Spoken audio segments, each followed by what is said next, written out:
far we have been finding solutions for free vibrations. So the next case is a forced vibration. So our next derivation is the response of undamped SDOF system subjected to harmonic loading. Undamped single degree of freedom system subjected to harmonic loading. നമ്മൾ ഇതുവരെ undamped SDOF system subjected to free vibration ചെയ്തു, damped SDOF system subjected to free vibration ചെയ്തു. അപ്പോൾ undamped SDOF system subjected to harmonic loading എന്ന് പറയുമ്പോൾ of course there is a external force acting on the system. വെറും external force അല്ല, harmonic loading. And what is mean by harmonic loading? ആദ്യമായിട്ട് system undamped ആണ്. നമുക്കറിയാം what is an undamped system. So this undamped SDOF system is subject to harmonic loading. Harmonic loading എന്ന് പറഞ്ഞു കഴിഞ്ഞാൽ load itself is a function of sine or cos.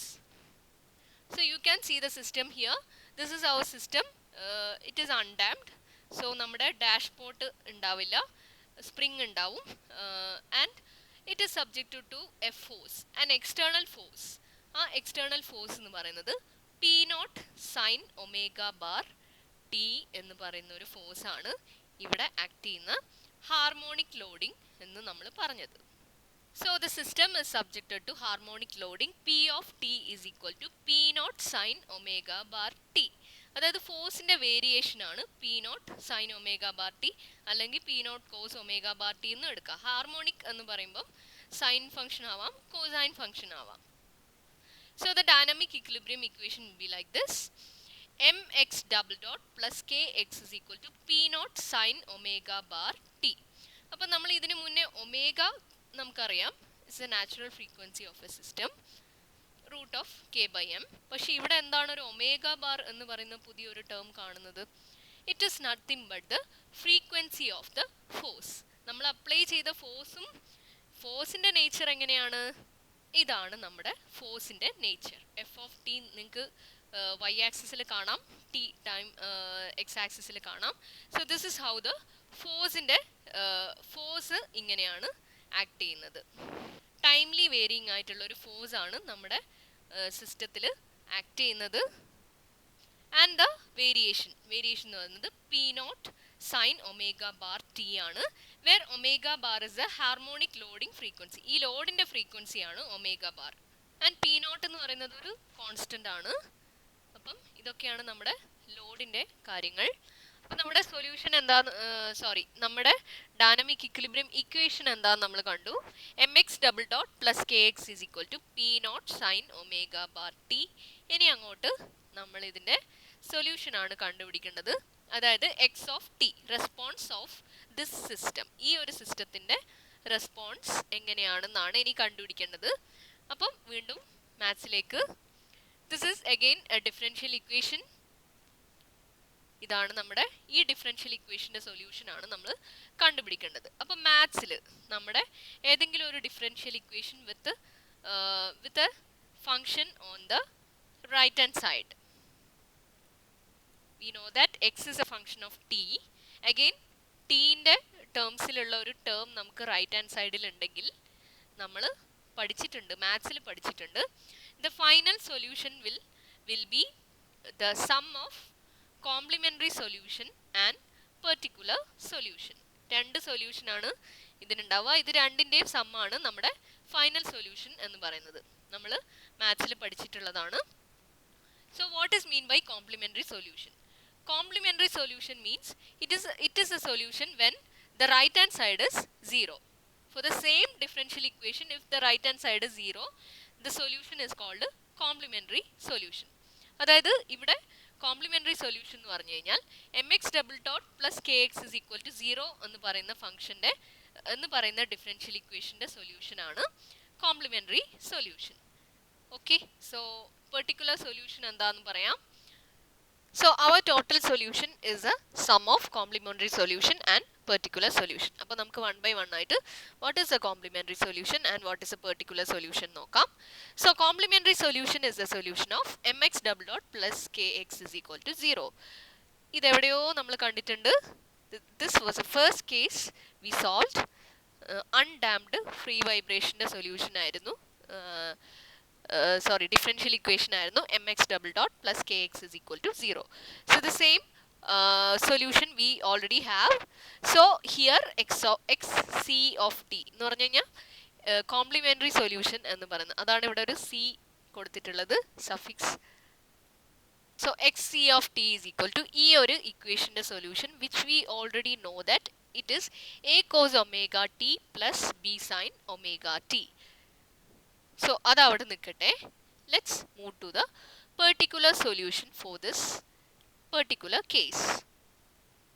So the particular solution xp of t is equal to g sin omega t എന്ന് നമുക്ക് start ചെയ്യാം. Because the particular solution will be in the form of xp of t is equal to g sin omega bar t എന്ന് നമുക്ക് assume ചെയ്യാം. ഇനി നമ്മുടെ ഇക്വേഷനിൽ, നമ്മുടെ മെയിൻ ഇക്വേഷനിൽ ഇത് സബ്സ്റ്റിറ്റ്യൂട്ട് ചെയ്യുമ്പോൾ നമുക്ക് ജി വാല്യൂ കിട്ടും. അങ്ങനെ നമുക്കൊരു സൊല്യൂഷൻ ഉണ്ടാക്കാം. So here xp of t, particular solution for the main equation or dynamic equilibrium equation b g sin omega bar t. അങ്ങനെയാണെങ്കിൽ x dot p, അതായത് സെയിം ഫംഗ്ഷന്റെ differential with respect to t എന്ന് പറയുന്നത് g omega bar into cos omega bar t. So you need to always be using this omega bar. Omega bar എന്ന് പറയുന്ന simple bar ഇടാൻ ഒരിക്കലും മറന്നു പോകരുത്. Because omega and omega bar are entirely different terms. ഒന്ന് ഒരു സിസ്റ്റത്തിന്റെ natural ഫ്രീക്വൻസിയും അതെപ്പോഴും കോൺസ്റ്റന്റ് ആണ്, √k/m ആണ്. ഒമേഗ ബാർ ടി എന്ന് പറയുന്നത്, ഒമേഗ ബാർ എന്ന് പറയുന്നത് ഈ നമ്മൾ അപ്ലൈ ചെയ്യുന്ന ലോഡിന്റെ ഫ്രീക്വൻസിയാണ്, ഹാർമോണിക് ലോഡിന്റെ ഫ്രീക്വൻസിയാണ്. Also X double dot of T, അത് അഗെയിൻ ഡിഫറൻഷ്യൽ എടുക്കുക. So it is minus G omega bar square sine omega bar T.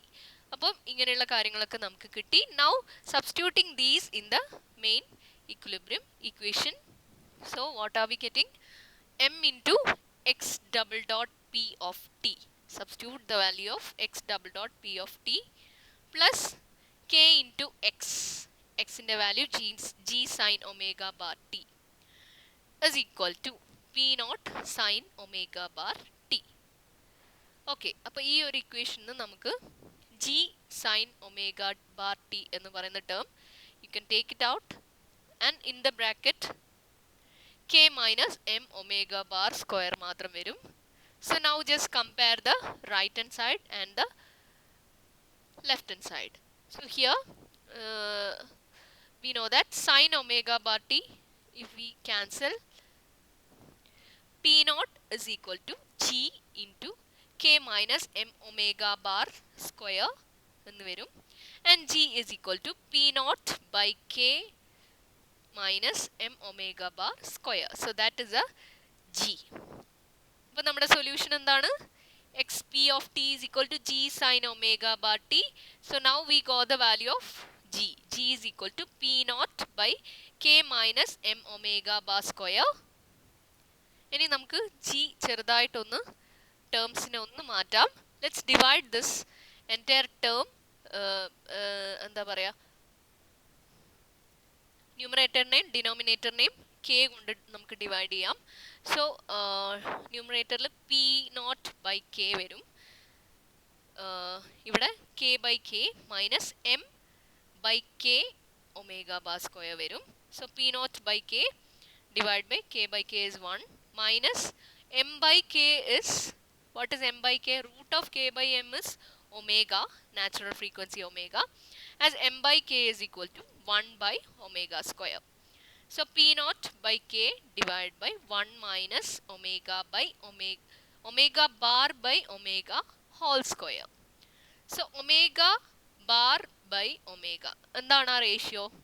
It is a ratio of frequency of the applied load divided by the natural frequency of the system. So that ratio is called the magnification factor. അതിനെ നമ്മൾ B beta ആണ് നമ്മൾ കൊടുത്തിരിക്കുന്ന notation. G is equal to P naught by K divided by 1 minus beta square, where beta is a magnification factor. And it is defined as the ratio of frequency of applied load to the natural frequency of the system, omega bar by omega. Yes. So just remember this term, beta magnification factor. So xp of t is equal to G sin omega bar t, where G is equal to P naught by K divided by 1 minus beta square. So xp of t is equal to P naught by K divided by 1 minus beta square into sin omega bar t. So the total solution x of t is equal to xc of t plus xp of t, that is complementary solution plus particular solution, and the complementary solution is a cos omega t plus b sin omega t plus particular solution കൂടെ അതിൻ്റെ കൂടെ add ചെയ്യുക. So that is a final solution. Final ആയോ? No, because we have two unknowns, two unknown constants a and b. നമ്മൾ ആദ്യത്തെ സൊല്യൂഷനിൽ കണ്ടുപിടിച്ച അതേ എയും ബിയും അല്ല, ഇവിടെ ഇതൊരു ഫോഴ്സ്ഡ് വൈബ്രേഷൻ ആണ്. സോ ദിസ് ഫോഴ്സ്ഡ് വൈബ്രേഷൻ്റെ പ്രത്യേകത എന്ന് പറഞ്ഞു കഴിഞ്ഞാൽ ഫോഴ്സ്ഡ് വൈബ്രേഷൻ എപ്പോഴും റെസ്റ്റ് നിന്നാണ് സ്റ്റാർട്ട് ചെയ്യുക. അതായത് ഇനീഷ്യൽ വെലോസിറ്റി, ഇനീഷ്യൽ ഡിസ്പ്ലേസ്മെൻ്റ് ഒക്കെ 0 ആയിരിക്കും. Forced vibration will be starting from rest. Free vibration അങ്ങനെയല്ല, നമ്മൾ ഒരു ഇനീഷ്യൽ എക്സൈറ്റ്മെൻറ്റ് കൊടുത്തു, ഒരു പെർട്ടിക്കുലർ ഡിസ്പ്ലേസ്മെൻറ്റെന്നോ പെർട്ടിക്കുലർ വെലോസിറ്റിന്നോ ആയിരിക്കാം അത് ഒരു ഫ്രീ വൈബ്രേഷനായി മാറുന്നത്. സോ ഫ്രീ വൈബ്രേഷനിൽ ഒരിക്കലും initial velocity and initial displacement എപ്പോഴും 0 ആവണമെന്നില്ല. But in the case of A forced vibration mostly the special case ഉണ്ടോയെന്ന് അറിയില്ല, but mostly the initial displacement and initial velocity will be 0, and that is a boundary condition we are going to apply here as t is equal to 0. initial velocity initial displacement 0 ആയിരിക്കും. ഇതൊരു forced vibration ആയതുകൊണ്ട് എപ്പോഴും നമ്മൾ force apply ചെയ്യുന്നു, ഉടനെ റെസ്റ്റിൽ ഉണ്ടായിരുന്ന body vibration start ചെയ്യുന്നു. So initial displacement and initial velocity will be 0 in the case of a forced vibration. So ഇത് നമുക്ക് നമ്മുടെ ടോട്ടൽ സൊല്യൂഷൻ ആണ് എക്സ് ഓഫ് ടി എന്ന് പറയുന്നത്. സോ ഈ സൊല്യൂഷനിൽ നമുക്ക് ഈ രണ്ട് കണ്ടീഷൻസ് നമുക്ക് അപ്ലൈ ചെയ്യാം. We know that X of 0 ആദ്യം ചെയ്യാം. X of 0 is equal to 0. So a cos 0 plus b sin 0 രണ്ട് ടേംസും ക്യാൻസൽ ആവും. So which implies a is equal to 0. x of 0 is equal to 0. x of 0 എന്ന് പറയുന്നത് a ആണ്. a is equal to 0.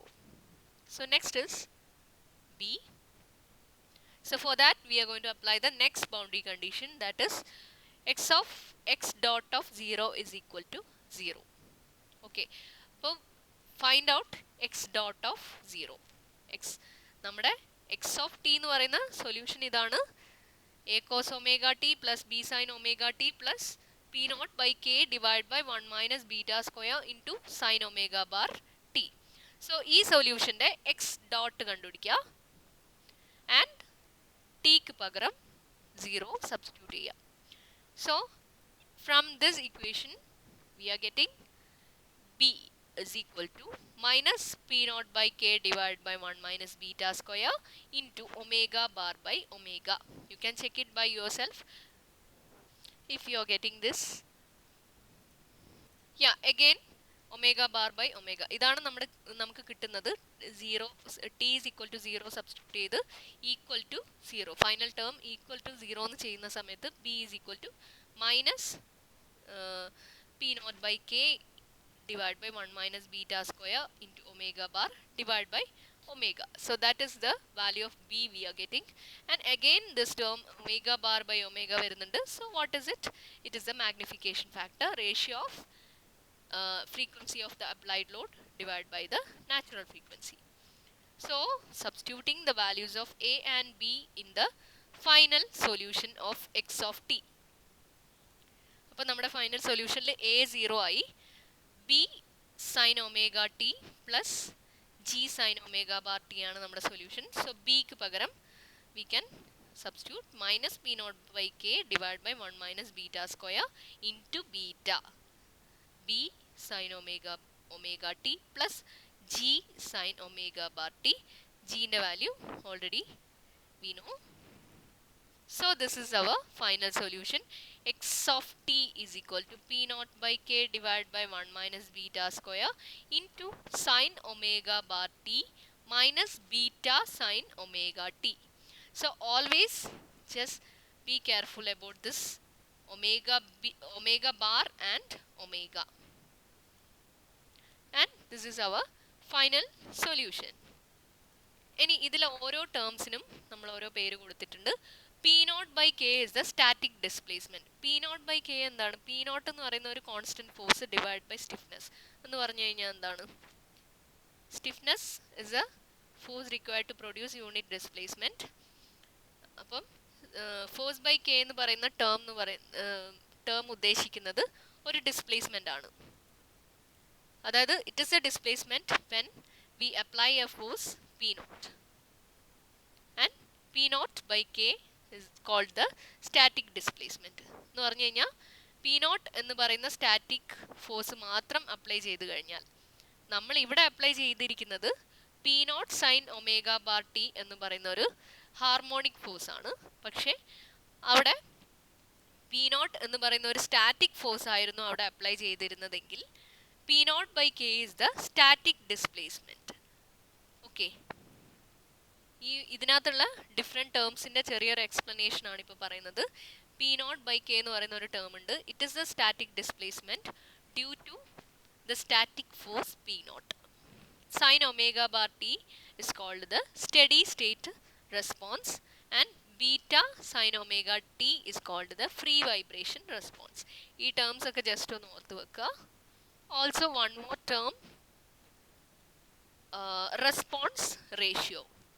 Ratio of dynamic response to the displacement produced by static application of the same load. അതായത് നമ്മുടെ ratio of dynamic response to the static force, static displacement.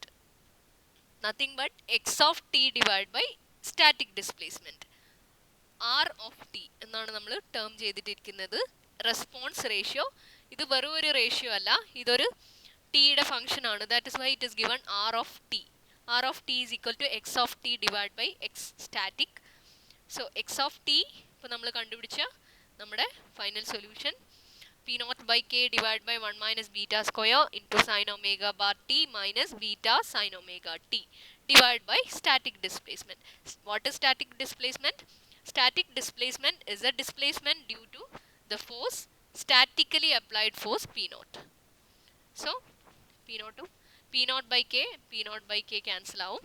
So R of t response ratio is equal to 1 by 1 minus beta square into sin omega bar t minus beta sin omega t.